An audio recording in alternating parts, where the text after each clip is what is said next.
but it did make me really become aware of what's going on and where maybe I could eliminate some of the chaos in just my day to day. And actually, that can help with overwhelm. That can help with like getting some of your time back, can really help with that sense of overwhelm you may feel trying to juggle all the parts of business. Hey, boss family, it's Kay and Tanner here today for another Wednesday watch. And I got to tell you, we've been a little goofy as we're prepping for this one because probably just the timing of it all kind of aligned with the topic we're going to be talking about today, which is something you all may be struggling from time to time with in your business. Time management and delegation. And so these are two things that I feel like come up in business often, and we have to reevaluate where we're at with our time management as well as what we're delegating and what we're taking on, and maybe finding some relief through time management strategies as well as the ability to delegate to your staff, to your team, to somebody else that can maybe take on those parts of the business. And so Tanner, I'd like to kick it off on, yeah, what are your like thoughts jumping off on time management and delegation? I love the topic. I love, discussing kind of how do we I want to say master time. I don't think that's probably the right phraseology to use, but when we look at kind of what are the primary fundamental challenges that most business owners and entrepreneurs and even some other folks out there and deep into career and things like that, what are some of the core fundamental challenges or frustrations that they have?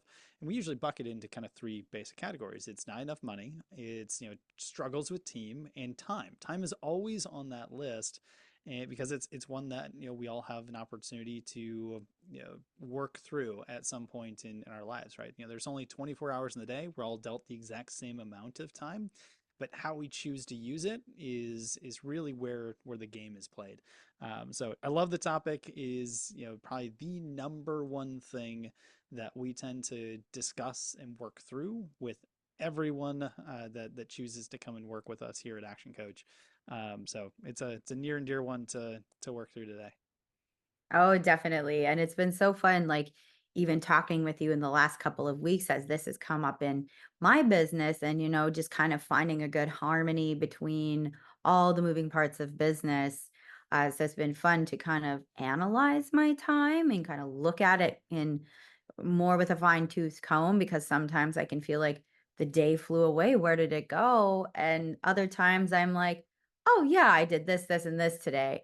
So it's like, how do we get the most out of those times that we're kind of like, where'd the day go? And, it took a little tough love on myself to see where it's being spent and how it's being spent, but also looking at those numbers allows me to think and strategize, how can I use my time to the best of what it is, and maybe eliminate some of those time suck, energy suck things that I'm doing, like being on my phone more often than I thought. So, what are some of like today's, like it's the modern day, where we're at? What are some of the biggest hangups you see with time management in today? Yeah, I'm going to take it all the way back to probably the simplest thing when it comes to a misunderstanding with time is not actually knowing where your time goes. Mhm. And I say that cautiously because there may be a lot of folks out there that are like, well, I know where my time goes. I'm paying attention to things. I've got a lot of things that I'm working on. But sometimes, unless you're actually measuring it or go through a period of time of actually measuring it down to the minute or down to the 5 minute increment, it oftentimes can get lost. We've got this feeling of what it is versus what does the actual data tell us. So while it is one of the most tedious things to do, I usually recommend that at least for a week, anyone that's looking at how do I get through this overwhelm piece, how do I understand, what are the right things to get done, do a time study, which is literally whether it's by minute, it's by half hour, it's by 15-minute chunks, or kind of whatever you choose. Like make it a small enough increment, but literally write down everything that you do. To the point of we're doing this podcast recording, and as soon as we wrap up, it's all right. I took 5 minutes to go, refill my water and write this little quick note and just walk around the office and just literally down to the granular details of it. And the purpose behind it is not to cast blame or have any shame or frustration around anything that's coming up on the paper, but just get it out there so you can see it. Because as you kind of alluded to, be tough on yourself and see what is actually going on. Because you might find that there's times that you're spending a little bit more time on the phone, or you're doing things that maybe aren't as productive, or vice versa. You might find some areas that are gaps where um, uh, it's time on the phone or something like that, but it's like that 5 minute window that you just needed to mentally reset from the next phase that allows you to be more productive, right? There's a lot of different ways to look at it, but we can't analyze that effectively unless we know what's going on. So that's always going to be my first like place to go, is understanding we can't change, measure, do it, or we can't change, affect, do anything different unless we know what's happening today. And that's where kind of that measurement comes in first. Oh, definitely. That is such a great tool. And I actually went through this process myself this last week and I saw, a lot of insight. And it makes me almost want to do it for another week to even dive a little more granular. Because myself is a very visionary, big picture thinker. I kind of struggle to get super granular. So I'm like, I'm looking at it, I'm like, I could even do this a little bit better for another week or try something, be a little more granular. Like if I wrote like, oh, I was on my phone, but I could be more like, okay, what was I doing on my phone?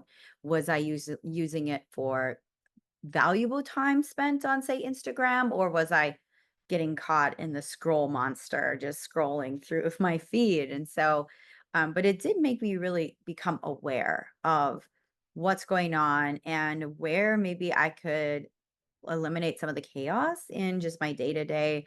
And actually, that can help with overwhelm. That can help with like getting some of your time back, can really help with that sense of overwhelm you may feel trying to juggle all the parts of business.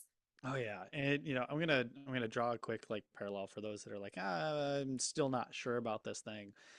Let's say you're going on a journey to become healthier, whether it's lose some weight or kind of whatever it is. You've got things that you want to do in the gym or exercise side of things, but then nutrition's a big part of it, right?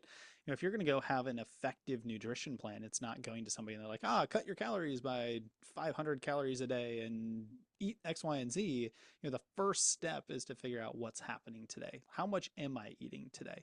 If I'm eating say 2000 calories a day versus 1000 calories a day, and that's like already what I'm currently doing, that 500 calorie difference is going to be a very different metric, right? So we can't just prescribe something and say that this is the right way to do it, or this is the thing that we should be doing, until we know what's happening first, right? So it's the same thing in time. So if you kind of draw that conclusion, that it's a similar way to look at it.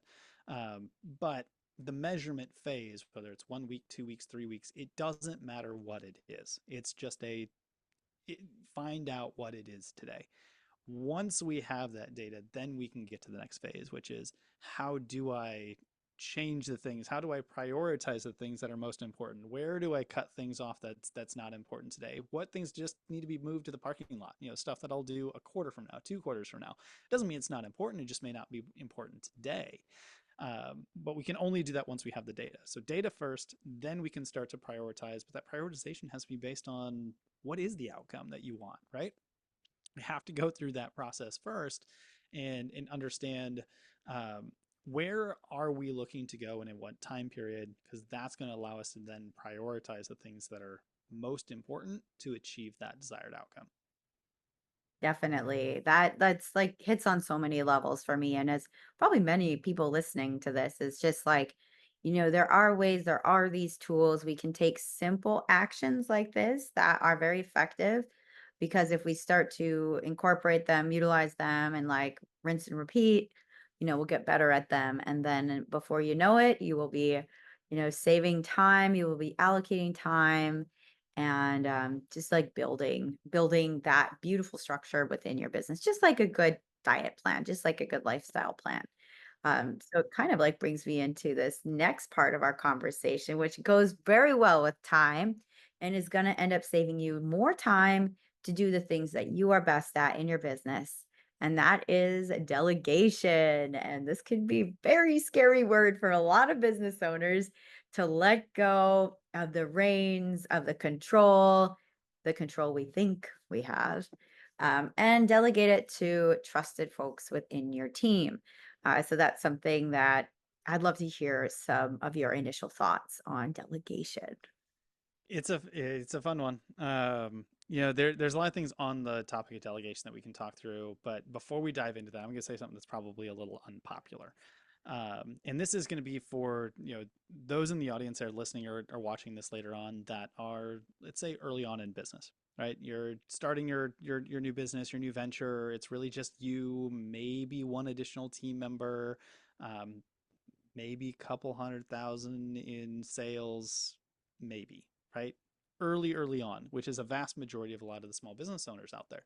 I'm going to caution everyone to go straight to the I need to go hire a VA, I need to go hire somebody, I need to go spend money to go get my time back. Because the reality is, in that case, most of the time, now yes, there are some caveats to it, but most of the time, your most abundant resource is not money. Your most abundant resource is time. The challenge is that investable resource, your time, is being invested in the wrong areas, which is why the time study and going through that process of what's happening first is the most effective and efficient way for you to start just cutting off the things that you don't need to do to find the time to do things that you do need to do. Because it can be very easy as a newer stage business to go in and start hiring people because you need time back because you haven't mastered the choices that you're making and burn cash. And all of a sudden, we're at this position where you gotta let somebody go, and now you're back to where you were, and you're spinning your wheels, right? Now, again, there's caveats to all of this, but that tends to be a big cohort of folks. So I just want to like lay that out there first. That I know it's tough, and it's not the most popular thing to say, but sometimes it's you don't get to delegate yet because you're not even allocating your own resource of time, which is the one abundant resource you have today. Have to learn to control and manage that first. Then we can start to build in profitability that allows us to buy back our time. So that's the one piece I'll put as a caveat to this. But now, if you have a team, you have things like that. This conversation of delegation, and those first few team members you start delegating things through can sometimes be a bit of a challenge. If you're someone like me, handing things off isn't always the easiest. It took me until I don't know, 2.5 years of having our admin on our team before I finally handed off my calendar. Like it took a while to do this. But it's building that trust and kind of going through that process. So I'll leave that there, and then I'm curious, Kay, on your thoughts on my unpopular opinion, and we can kind of dive into anywhere else on delegation from there. Yes, as if it is, being unpopular, it is a true thing to think about. And that's something like where I'm like this big visionary person, like I just want it all fixed.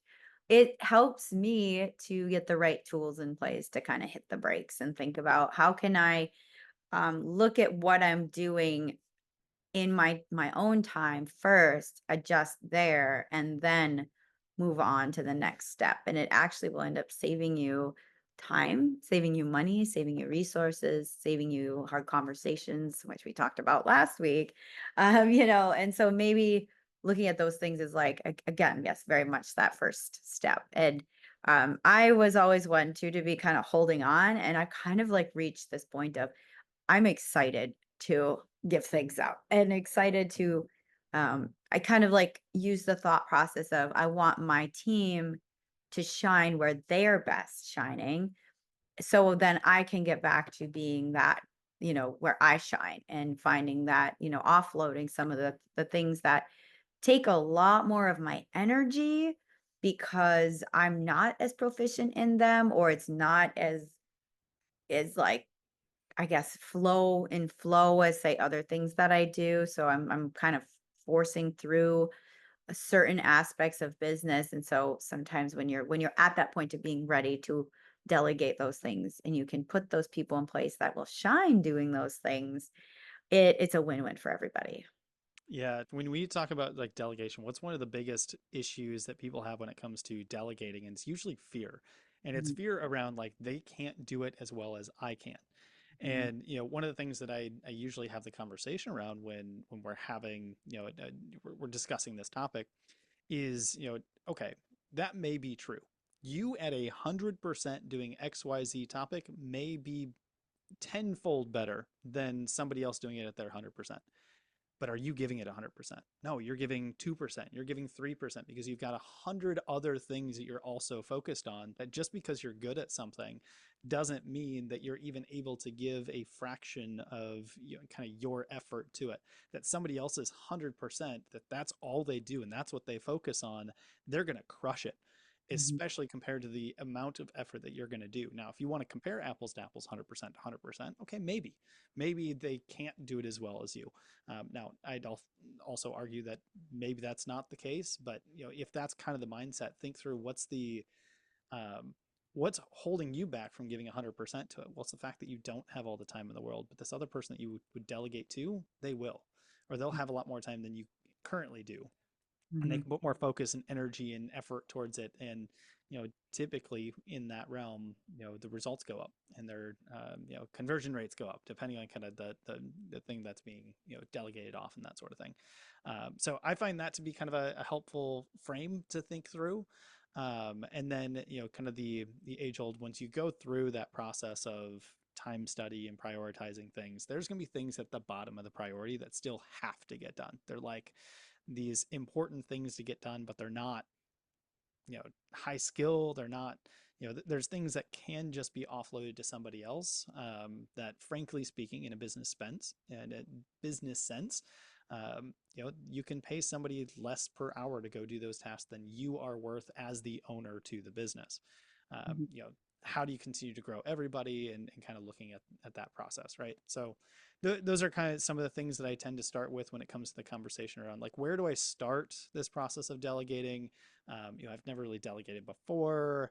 I just have this unwillingness to give it up. Those are kind of some of the things that I would think through from a kind of frame perspective, from how much are they going to be able to give to it versus what you can give to it today, and what are some of the things that are low skill, you know, low risk, right? If they mess up, like, it's not going to change anything, but you didn't have to do it, right? Those are Mhm. those are kind of my key ones to start with for most individuals out there. Oh, wonderful. Well, those are some great tips. And, this has been such a good conversation covering both of those topics. Time management and delegation, they do kind of go hand in hand. And it's so important to understand yourself and how you operate, and then find the best solution based off of that to help, solve some of these problems so you can move forward faster. And so, thank you again for this great Wednesday watch. Absolutely love sharing this content with you. And again, if this is your first time listening to one of these, definitely check out. We've got some really great past Wednesday Watch episodes up. Everything is on our Facebook page, and definitely check out our YouTube for more information. So thanks again, Tanner. This has been a great chat. Of course. And I'm going to throw one more PS bonus out there before we officially wrap this one up. For those of you that love the topic of time mastery and want to continue to, develop it, things like that, we actually have a free ebook, the 25 tips to time saving tips for entrepreneurs, I think is the official title. But we'll throw the link in the video description, in the post and everything below, or possibly in the comments, that sort of thing. But it's free to download. It's right on our website. Download that thing. I want to say it's, I don't know, 10, 15 pages, something like that, but gives you kind of 25 different tips to start applying these things directly in your life and business. So if you like the conversation, want to take that next step, the 25 time saving tips for entrepreneurs is a great place to kind of take that next step. Awesome. Well, I'm so excited to check that out too. Thanks, Tanner.